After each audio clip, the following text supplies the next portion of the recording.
Hello everyone, good evening to all of you. Jatin medical and nursing academy में मैं R D Chaudhary आपका बहुत बहुत स्वागत करता हूं। आज अपन MPCHO का पेपर डिस्कस करेंगे जो कि रिसेंटली कल ही एग्जाम हुआ है 27 जून को। और जो कल एग्जाम हुआ है वो 2 शिफ्ट के अंदर कंडक्ट करवाया गया था, जिनमें से कल अपन ने 2 क्लासों के अंदर शिफ्ट फर्स्ट का पेपर है वो डिस्कस कर लिया था। आज अपन शिफ्ट सेकेंड का पेपर डिस्कस करेंगे। जो अपना कंप्लीटली पेपर है वो मेमोरी बेस्ड पेपर है। अभी इसकी ऑफिशियली आंसर की या पेपर रिलीज नहीं हुआ है, बल्कि जो पेपर अपन डिस्कस कर रहे हैं वो मेमोरी बेस्ड है, क्योंकि ये जो क्वेश्चंस है वो बहुत सारे स्टूडेंट एग्जाम देने गए थे वहां से कलेक्ट किए हुए हैं। वैसे कोशिश की गई है कि क्वेश्चन की जो लैंग्वेज है और उसके ऑप्शंस है वो एज इट इज रहे, बट इसमें फिर भी काफ़ी सारा चेंजेस आपको मिल सकता है। बट हाँ, इतना ज़रूर है कि उससे एग्जैक्ट जो क्वेश्चन आया था और उसका आंसर क्या था वो आपको मैच करने के लिए यहाँ से मिल जाएगा। ओके, तो चलो डिस्कस करते हैं। पेपर का जो लेवल था वो काफ़ी इजी था, बहुत ही सिंपल पेपर आया था, बहुत ही इजी पेपर आया था। Question number 1, which immunoglobulin control the एंट्रिक fever in children. ऐसी कौन सी इम्यूनोग्लोबुलिन है जो कि चिल्ड्रंस के अंदर एंट्रिक फीवर को कंट्रोल करती है? ऐसी कौन सी इम्यूनोग्लोबुलिन है? Option A IgA, option B IgM, option C IgE and option D immunoglobulin G। Okay, तो इसका राइट आंसर है option A. Option A immunoglobulin A है, वो क्या करती है? एंट्रिक फीवर के लिए या फिर एंट्रिक फीवर को कंट्रोल करती है बच्चों में। ओके, तो इसका राइट आंसर क्या निकलता है यहाँ पे? Option A. चलते हैं नेक्स्ट क्वेश्चन के ऊपर, क्योंकि बहुत ही ज्यादा डिस्कशन करने वाले क्वेश्चन नहीं है, बहुत ही सिंपल सिंपल क्वेश्चन है। यहाँ जो आज की क्लास है वो सिर्फ एक तरीके से इसकी आंसर की के पर्पज से है, यहाँ पे डिस्कशन के पर्पज से नहीं है। Okay, question number 2। Question number 2 में पूछा गया है what is first puberty sign. Puberty का पहला साइन कौन सा होता है?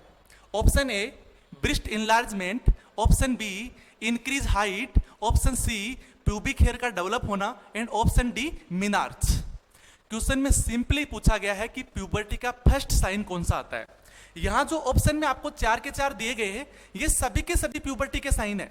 ऐसा नहीं है कि इनमें से ऐसा कोई साइन है जो प्यूबर्टी का नहीं है। All sign are puberty sign, all sign are puberty sign, all sign are puberty sign. But यहां पे देखने वाली चीज है कि जो फर्स्ट साइन है वो क्या आता है? Breast enlargement. ब्रेस्ट इनलार्जमेंट होने लग जाते हैं, उसके ब्रेस्ट की साइज इंक्रीज होने लग जाती है, जिसको अपन थेलार्च बोलते हैं। क्या बोलते हैं इसको? थेलार्च। इसको अपन बोलते हैं थेलार्च। जो थेलार्च है वो फर्स्ट साइन ऑफ प्यूबर्टी कहलाता है। First sign of puberty, first sign of puberty होता है थेलार्च, जिसके अंदर ब्रेस्ट की साइज है वो इंक्रीज होने लग जाती है। नंबर 2 जो सेकंड साइन है वो होता है इंक्रीज हाइट, हाइट इंक्रीज होने लग जाती है। और ऑप्शन सी में है प्यूबिक हेयर डेवलप होना, इसको अपन बोलते हैं प्यूबार्च। क्या बोलते हैं? प्यूबार्च बोलते हैं इसको, जो कि प्यूबर्टी का थर्ड साइन है। ये प्यूबर्टी का थर्ड साइन है। और जो प्यूबर्टी का जो लास्ट साइन होता है उसको अपन बोलते हैं मिनार्च, यानी first menstruation, first menstruation of female, first menstruation of female. Female की जो फर्स्ट मेंस्ट्रुएशन है ये 4th साइन होता है प्यूबर्टी का। कौन सा साइन होता है? 4th sign of puberty, 4th sign of puberty. Puberty का जो चौथा साइन होता है वो क्या होता है? मिनार्च, यानी मेंस्ट्रुअल साइकिल का आना। क्लियर है? बल्कि क्वेश्चन में सिंपली सिर्फ अपने से इतना पूछा गया है कि प्यूबर्टी का फर्स्ट साइन कौन सा है, तो अपना राइट आंसर क्या है? यहाँ पे ऑप्शन ए यहाँ पे राइट आंसर है। चले नेक्स्ट क्वेश्चन के ऊपर। Question number 3। क्वेश्चन नंबर 3 में पूछा गया है which one of the following is world immunization week. World immunization week कब मनाया जाता है? Option A last week of April, option B first week of April, option C last week of June, option D last week of September.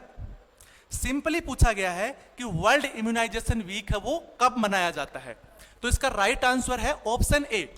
Option A में बोला गया है last week of April. April month का जो last week होता है उस week के अंदर क्या मनाया जाता है? वर्ल्ड इम्यूनाइजेशन डे या world immunization week. World immunization week कब मनाया जाता है? अप्रैल मंथ के लास्ट वीक में। ये अपना राइट आंसर हो गया। नेक्स्ट क्वेश्चन पे चलते हैं। Question number 4। क्वेश्चन नंबर 4 बहुत ही अच्छा क्वेश्चन है। क्वेश्चन बहुत छोटा है, बल्कि एग्जाम के अंदर रिपीट होने वाला क्वेश्चन है। कॉम्पिटिटिव एग्जाम की दृष्टि से अपन बात करें तो बहुत ही इंपॉर्टेंट क्वेश्चन है। सेप इज रिलेटेड टू, सेप किससे रिलेटेड है? सेप एक तरह से स्ट्रेटजी होती है, ये स्ट्रेटजी होती है जिसके अंदर पूछा गया है कि किससे रिलेटेड है। Option A trachoma, option B cataract, option C glaucoma, option D liver cirrhosis. किससे रिलेटेड है सेप? सेप एक तरह से आई डिसऑर्डर से रिलेटेड है, बल्कि ये किससे रिलेटेड है? ट्रेकोमा से रिलेटेड है। सेप के अंदर एस का मीन्स होता है सर्जरी, एस का मीन्स होता है सर्जरी, ए का मीन्स होता है एंटीबायोटिक, एंटीबायोटिक्स, और एप का मीन्स होता है फेशियल क्लीननेस, फेशियल क्लीनलीनेस, और यहां पे ई का मीन्स होता है इन्वायरमेंट, एनवायरमेंट। ओके, तो जो ये प्रोसीजर है, जो एक स्ट्रेटजी है, ये कहां पे यूज की जाती है? ट्रेकोमा के लिए यूज की जाती है। तो यहां पे राइट आंसर क्या निकल के आता है? ऑप्शन ए। सेप स्ट्रेटजी किसके लिए यूज की जाती है? ट्रेकोमा के लिए यूज की जाती है। चले नेक्स्ट क्वेश्चन के ऊपर। Question number 5। Question number 5, all are natural family planning method except. Question में सिंपली पूछा गया है कि ऑप्शंस में दिए गए जितने भी मेथड है, इनमें से सभी के सभी नेचुरल फैमिली प्लानिंग मेथड है, एक्सेप्ट मींस एक को छोड़ के। Option A periodic abstinence, option B lactational amenorrhoea, option C coitus interruptus, option D oral pills. Okay, बहुत ही सिंपल क्वेश्चन है। सिर्फ पूछा गया है कि फैमिली प्लानिंग के नेचुरल मेथड कौन कौन से है। ऑप्शन ए, बी एंड सी, तीनों के तीनों ऑप्शन है, ये कौन से मेथड है? ये नेचुरल मेथड है, ये नेचुरल मेथड है। इसके अलावा जो ऑप्शन डी है ओरल पिल्स, ये कौन सा मेथड है? ये हार्मोनल मेथड है, ये हार्मोनल मेथड है, और यही अपना आंसर होता है। बिकॉज क्वेश्चन में पूछा गया एक्सेप्ट, एक को छोड़ के सभी नेचुरल मेथड है। तो जो ओरल पिल्स है, ये कौन सा मेथड है? ये नेचुरल मेथड नहीं है, ये हार्मोनल मेथड है। इसके अलावा ऑप्शन ए, बी एंड सी, तीनों के तीनों क्या है? नेचुरल मेथड है। क्लियर है? तो ऑप्शन डी यहां पे राइट आंसर हो गया। नेक्स्ट क्वेश्चन के ऊपर चलते हैं। क्वेश्चन नंबर 6 बहुत सिंपल क्वेश्चन है। क्वेश्चन नंबर 6 में बोला गया है vaccine should be storeyed at what temperature. Vaccine को कितने डिग्री के टेम्परेचर पे स्टोर किया जाता है? बहुत ही सिंपल क्वेश्चन है। वैक्सीन को कितने डिग्री के सेंटीग्रेड के टेम्परेचर पे इसको स्टोर किया जाता है? ऑप्शन ए बोल रहा है 2 से 8 degree centigrade, option B 0 degree centigrade, option C 12 to 15 degree centigrade, option D 16 से 20 डिग्री सेंटीग्रेड। तो इसका राइट आंसर निकल के आता है यहां पे ऑप्शन ए। जो वैक्सीन है इसको कितने डिग्री पे सेंटीग्रेड पे स्टोर किया जाता है? 2 से 8 डिग्री सेंटीग्रेड पे, 2 से 8 डिग्री सेंटीग्रेड पे वैक्सीन को स्टोर किया जाता है। जनरली सभी वैक्सीन के बारे में पूछा गया है मेजरली। अदरवाइज यहां पे यदि लाइव वैक्सीन का ऑप्शन दिया होता, यदि लाइव वैक्सीन का ऑप्शन दिया होता तो उसको अपन कितने पे करते हैं? -20 डिग्री सेंटीग्रेड के ऊपर इसको अपन स्टोर करते हैं। बल्कि यहां पे सिर्फ और सिर्फ वैक्सीन के बारे में पूछा गया है, इसलिए इसका आंसर क्या रहेगा? 2 से 8 डिग्री सेंटीग्रेड के ऊपर इसको स्टोर किया जाता है। नेक्स्ट क्वेश्चन पे चलते हैं। Question number 7। क्वेश्चन नंबर 7 यहां पे बोल रहा है the most frequent cause of maternal death during child birth. Child birth के दौरान मेटरनल डेथ का मोस्ट कॉमन कोज क्या हो सकता है? यहां पे ऑप्शन ए बोल रहा है हेमरेज, ऑप्शन बी बोल रहा है रेस्पिरेटरी प्रॉब्लम, ऑप्शन सी बोल रहा है cardiac problem, and option D बोल रहा है हाइपरटेंशन। इनमें से ऐसा कौन सा कोज है जिनके कारण से मेटरनल डेथ होती है, या फिर मोस्ट कॉमन कोज, यानी जितने भी मेटरनल डेथ के केसेस देखे जाते हैं उनमें से मैक्सिममली जो डेथ होती है वो किस कारण से होती है? तो इसका राइट आंसर है ऑप्शन ए, हेमरेज से ज्यादातर मेटरनल डेथ होती है बिकॉज एटोनिक यूट्रस के कारण से। इसका रीजन क्या रहता है? Atonic uterus, atonic uterus, uterus की टोन खत्म हो जाती है जिसको अपन एटोनिक यूट्रस बोलते हैं, और इसके कारण से क्या हो जाता है? पीपीएच हो जाता है, पोस्टपार्टम हेमरेज हो जाता है। इसीलिए इसका जो मेन रीजन है वो क्या बोला गया है यहाँ पे? Haemorrhage. Haemorrhage means bleeding, means bleeding, bleeding इसका मोस्ट कॉमन कोज है, यहां पे देखा जाता है। क्लियर है? चले नेक्स्ट क्वेश्चन के ऊपर। यहां पे राइट आंसर क्या आ गया? Option A. Okay, question number 8। Question number 8 यहां पे बोला गया है albendazole is given how many times in a year to a child. बच्चों को एल्बेंडाजोल की जो डोज दी जाती है वो एक साल के अंदर कितने बार दी जाती है? एक साल में कितने टाइम के लिए या फिर कितनी बार अपन एल्बेंडाजोल को दे सकते हैं? बच्चों को पिलाने के लिए एक एल्बेंडाजोल की एक छोटी सिरप आती है जो कि 10 ml की सिरप होती है। 10 ml सिरप होती है जो कि एक बच्चे के लिए 1 टाइम के अंदर 1 डोज होती है। और ये सिर्फ और सिर्फ कितनी बार दी जाती है ये क्वेश्चन में पूछा गया है। ऑप्शन ए यहाँ पे 2 टाइम्स बता रहा है, ऑप्शन बी यहाँ पे 3 टाइम्स बता रहा है, ऑप्शन सी यहाँ पे 4 टाइम्स बता रहा है और ऑप्शन डी यहाँ पे 6 टाइम बता रहा है। मींस ऑप्शन ए में 2 टाइम्स का मतलब होता है 6 मंथ के इंटरवल पे, 6 मंथ के इंटरवल पे। ऑप्शन बी 3 टाइम्स का मींस है 4 मंथ के इंटरवल पे। ऑप्शन सी 4 टाइम्स का मतलब है यहाँ पे 3 मंथ के इंटरवल पे और ऑप्शन डी में 6 टाइम का मींस है यहाँ पे 1 मंथ के इंटरवल पे। कितने मंथ के इंटरवल पे एल्बेंडाजोल सिरप है वो बच्चों को पिलाई जाती है? सिंपली पूछा गया है। तो इसका राइट आंसर क्या है यहाँ पे? Option A 2 times. बच्चों को साल में 2 बार एल्बेंडाजोल की सिरप की डोज है वो दी जाती है। क्लियर है? बहुत सिंपल क्वेश्चन था। चलिए नेक्स्ट क्वेश्चन के ऊपर। Question number 9। क्वेश्चन नंबर 9 यहां पे बोल रहा है vitamin A dose can given in till the age of.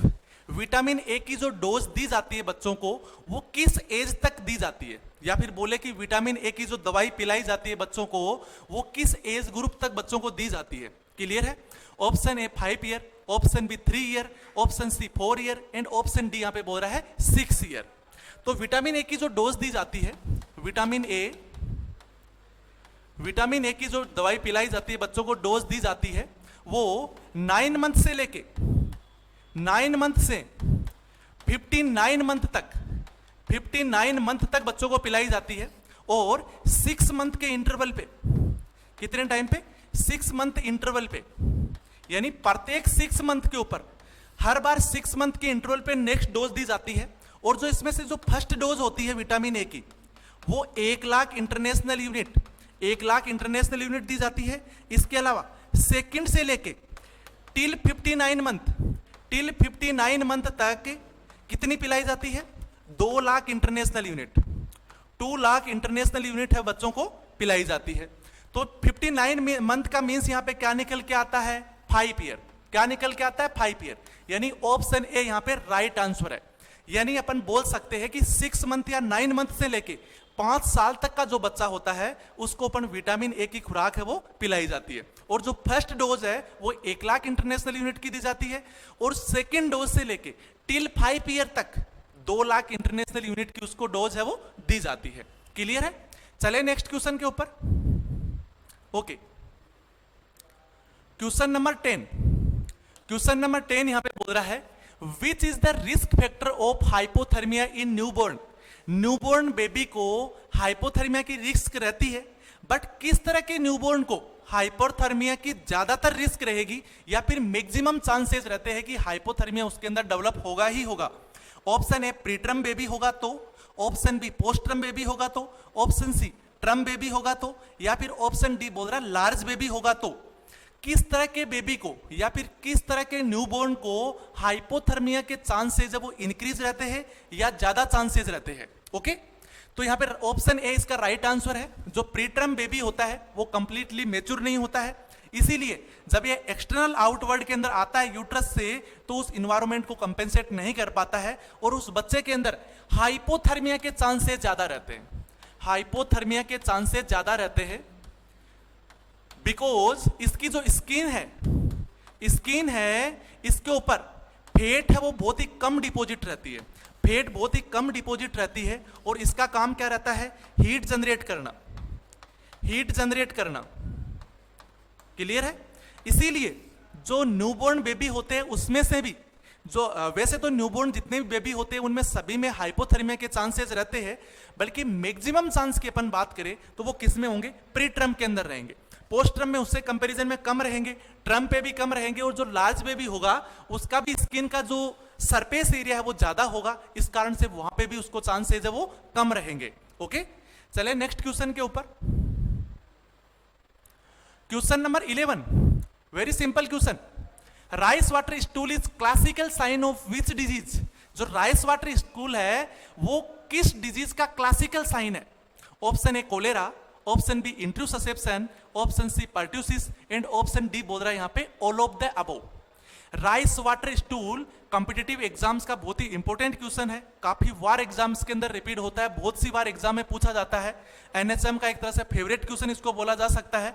तो राइस वाटर स्टूल है वो किस प्रकार की डिजीज कंडीशन के अंदर क्लासिकल साइन कहलाता है या फिर मुख्यतः वहां पे देखने को मिलता है?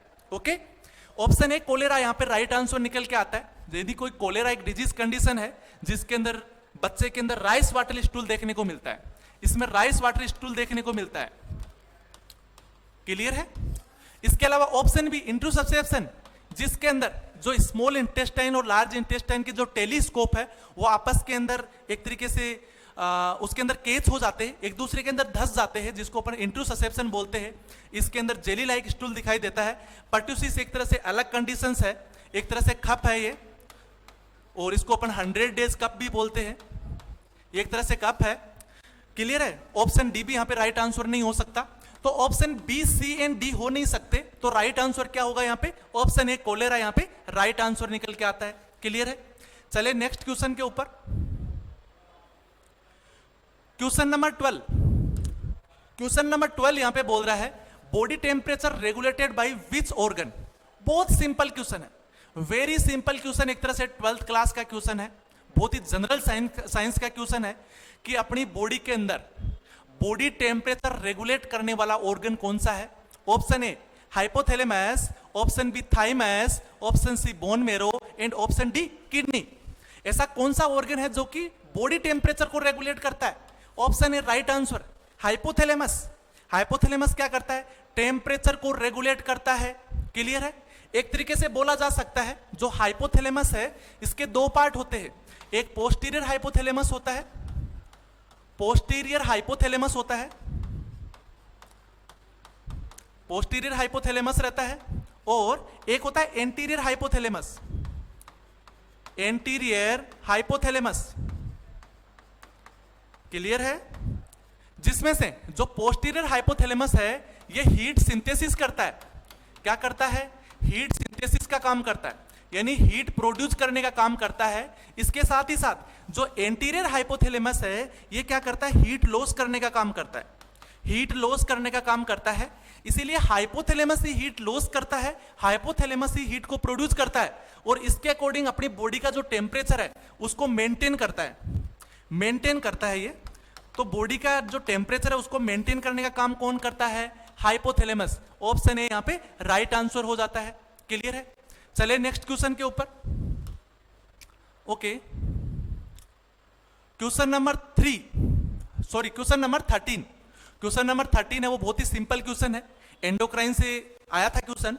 Glucocorticoid and मिनरलोकोर्टिकोइड secreted by which organ या फिर विच ग्लैंड?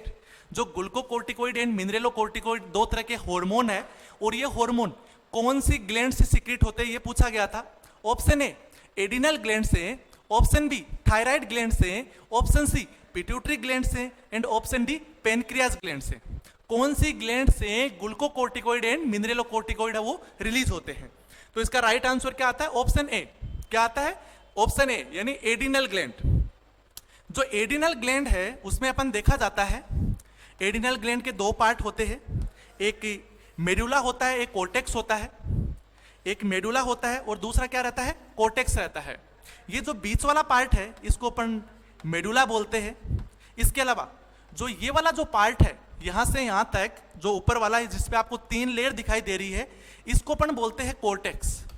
इसको क्या बोलते हैं अपन? कोर्टेक्स बोलते हैं। जिसकी आउटर की साइड में 3 लेयर होती है, जिसमें से सबसे बाहरी बाहर वाली जो लेयर होती है, जो सबसे बाहरी बाहर वाली लेयर होती है इसको अपन बोलते हैं जी मीन्स ग्लोमेरुलोसा। ग्लोमेरुलोसा, इसको अपन ग्लोमेरुलोसा बोलते हैं। इसके जो बीच वाली जो सेंटर वाली लेयर है इसको अपन बोलते हैं फासिकुलाटा। इसको अपन बोलते हैं फासिकुलाटा। क्लियर है? इसके साथ ही साथ जो सबसे अंदर ही अंदर वाली लेयर है इसको अपन बोलते हैं आर मीन्स रेटिकुलरिस। रेटिकुलरिस, इसको याद रखने के लिए आपको याद रखना है GFR। GFR, G means glomerulosa, F means fasciculata, R means reticularis, यानी बाहर से अंदर की तरफ इसका जो सीक्वेंस है वो आपको याद रखना है। और जो ग्लोमेरुलोसा जो लेयर होती है वो मिनरेलोकोर्टिकोइड सीक्रेट करती है। क्या सीक्रेट करती है? मिनरेलोकोर्टिकोइड सीक्रेट करती है। ये मिनरेलोकोर्टिकोइड सीक्रेट करती है। और जो सेंटर वाली जो इंटरमीडिएट जो फासिकुलाटा लेयर है ये क्या सीक्रेट करती है? ये ग्लूकोकोर्टिकोइड सीक्रेट करती है। ग्लूकोकोर्टिकोइड सीक्रेट करती है। ग्लूकोकोर्टिकोइड सीक्रेट करती है। और जो रेटिकुलरिस जो सबसे इनर साइड की जो लेयर है ये सेक्स हार्मोन रिलीज करती है, जिसको अपन एंड्रोजन भी बोलते हैं। यानी ये क्या रिलीज करती है? एंड्रोजन हार्मोन रिलीज करती है। एंड्रोजन हार्मोन रिलीज करती है। और ये एंड्रोजन हार्मोन कौन से होते हैं? Oestrogen and progesterone. Oestrogen, progesterone, progesterone and testosterone. Testosterone, ये जो तीनों के तीनों हार्मोन है इनको अपन क्या बोलते हैं? इनको अपन एंड्रोजन हार्मोन बोलते हैं। क्या बोलते हैं इसको अपन? एंड्रोजन हार्मोन बोलते हैं। किससे रिलीज होते हैं ये? जो अंदर ही अंदर वाली लेयर है किसकी? कोर्टेक्स की, एडिनल कोर्टेक्स की सबसे अंदर वाली लेयर रेटिकुलरिस से एंड्रोजन हार्मोन रिलीज होते हैं। और जो ग्लोमेरुलोसा एंड फासिकुलाटा है यहां से कौन कौन से रिलीज होते हैं? यहाँ पे मिनरेलोकोर्टिकोइड एंड ग्लूकोकोर्टिकोइड सीक्रेट होते। और सिर्फ सिंपली क्वेश्चन में क्या पूछा गया है कि ग्लूकोकोर्टिकोइड एंड मिनरेलोकोर्टिकोइड है वो कहां से रिलीज होते हैं, तो अपना आंसर क्या आएगा? Adrenal gland. एड्रिनल ग्लैंड यहां पे राइट आंसर होता है। चलिए नेक्स्ट क्वेश्चन के ऊपर अपन, क्वेश्चन नंबर 14। क्वेश्चन नंबर 14 बहुत ही simple question. If you do suction to newborn the follow suction procedure. जब एक न्यूबॉर्न बेबी है और उसका सक्शन कर रहे हैं आप उसके एयरवे को मेंटेन करने के लिए, तब सक्शन करने का एक प्रोसेस होता है। और कौन सा प्रोसेस उसमें फॉलो करेंगे? ऑप्शन ए बोल रहा है फर्स्टली माउथ का सक्शन करेंगे और उसके बाद नोज का सक्शन करेंगे। ऑप्शन बी बोल रहा है पहले नोज का सक्शन करेंगे और उसके बाद माउथ का सक्शन करेंगे। ऑप्शन सी बोल रहा है ओनली माउथ का सक्शन करेंगे। और ऑप्शन डी बोल रहा है ओनली नोज का सक्शन करेंगे। तो राइट आंसर यहां पे क्या निकल के आता है? ऑप्शन ए, फर्स्टली आप माउथ का सक्शन करेंगे देन नोज का सक्शन करेंगे। ये इसका सीक्वेंस होता है। क्लियर है? तो यहां पे राइट आंसर ऑप्शन ए निकल के आता है। चलिए नेक्स्ट क्वेश्चन के ऊपर, क्वेश्चन नंबर 15 बहुत ही सिंपल क्वेश्चन है, स्केलेटल सिस्टम से रिलेटेड है। How many bones present in upper limb? Upper limb के अंदर टोटली कितनी बोन प्रेजेंट रहती है? Option A 64 bone, option B 68 bone, option C 32 bone and option D यहां पे बोल रहा है 82 बोन। तो इसका राइट आंसर क्या रहता है? 64 बोन। यदि अपन अपर लिम्स की बात करते हैं तो अपर लिम्स के अंदर बोथ साइड के जो लिम्स है, बोथ साइड के जो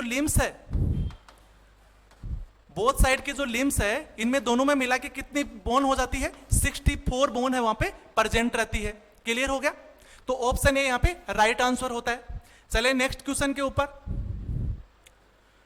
क्वेश्चन नंबर 16। क्वेश्चन नंबर 16 बोल रहा है enema is given in which position? जब किसी पेशेंट को अपने को एनीमा देना है तो वहां पे कौन सी पोजीशन परफेरेट रहती है या फिर कौन सी पोजीशन को यूज करना चाहिए?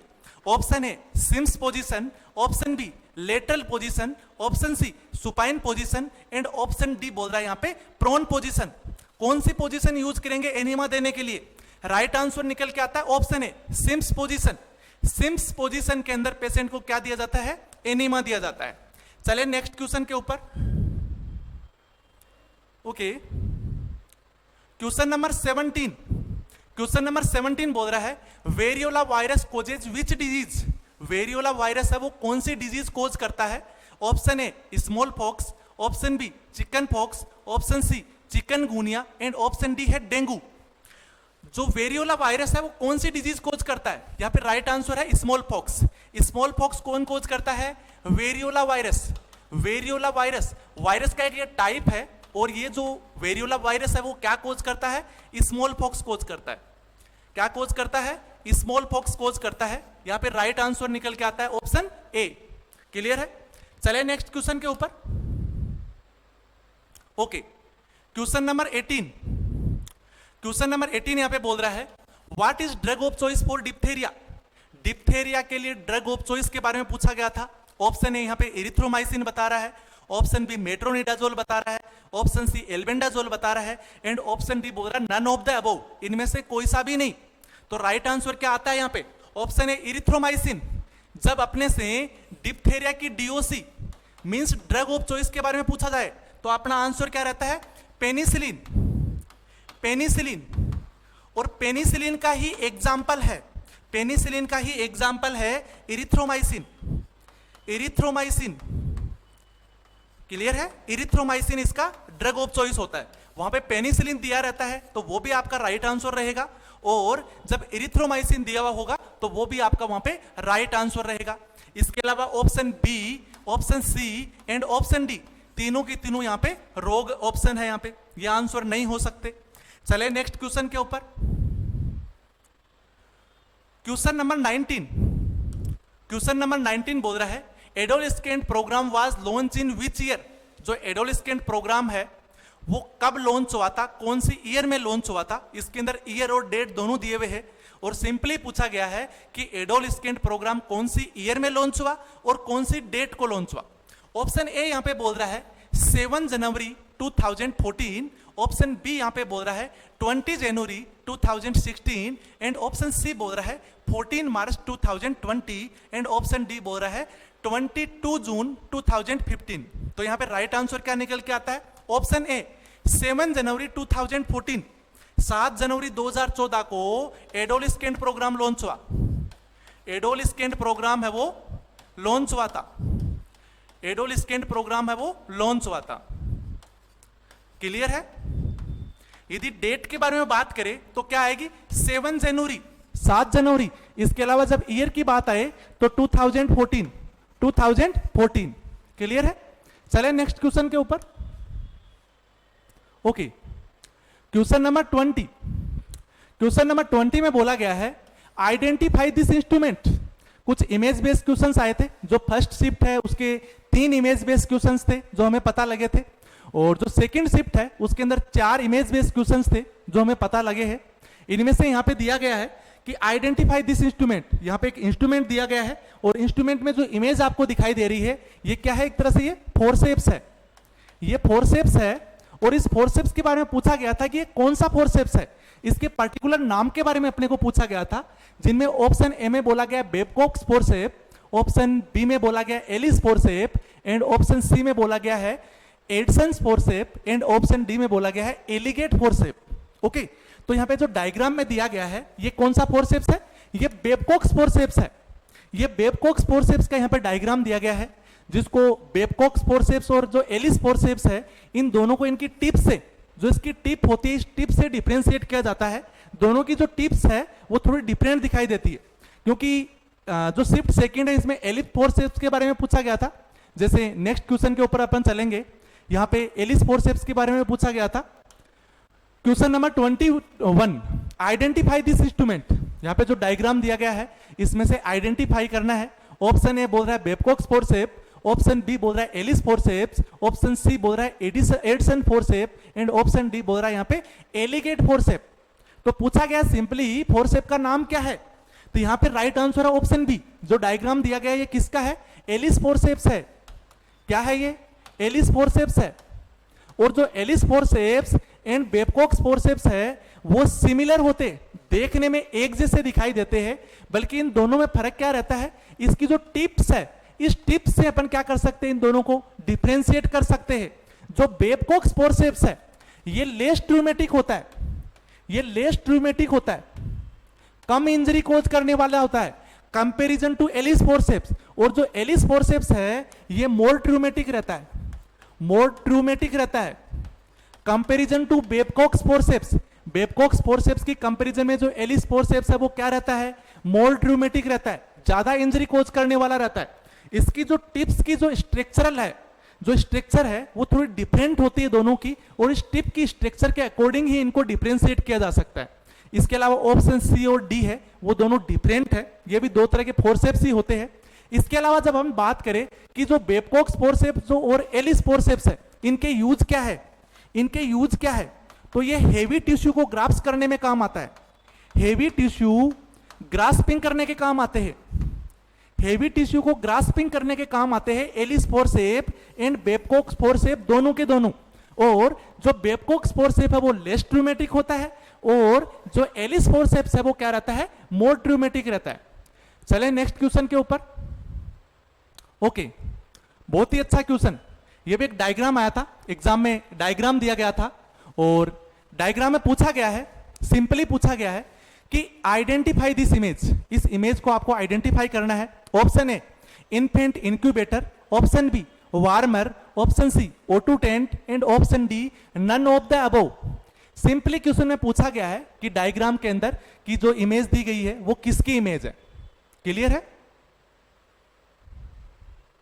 ओके, यहां पे जो डायग्राम में दिया गया है ये क्या है? इन्फेंट इंक्यूबेटर है।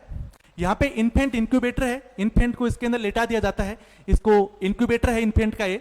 इसके अलावा ऑप्शन बी है वार्मर, वो बहुत ही डिफरेंट होता है, O2 टेंट होता है, वो बहुत ही अलग होता है, जिसके अंदर O2 की कंसिस्टेंसी ज्यादा होती है और पेशेंट को O2 प्रोवाइड करवाने के लिए इसको यूज किया जाता है।